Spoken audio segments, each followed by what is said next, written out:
దేవి నవరాత్రుల సమయంలో అమ్మవారిని 9 రూపాలలో కొలుస్తారు. వీటిని నవరూపాలు లేదా నవరాత్రి దేవి అవతారాలు అంటారు. అమ్మవారి 9 రూపాలు: 1.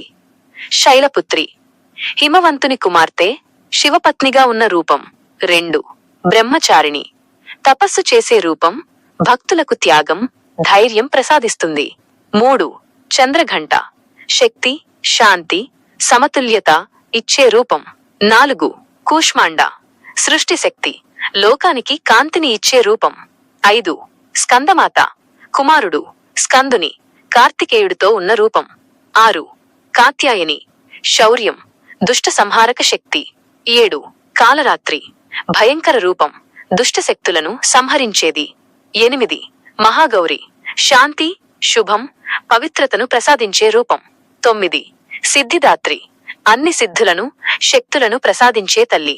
ప్రతిరోజు ఒక రూపాన్ని పూజించడం ద్వారా భక్తులు ఆ రూపానికి సంబంధించిన శక్తి, ఆశీర్వాదాలను పొందుతారు.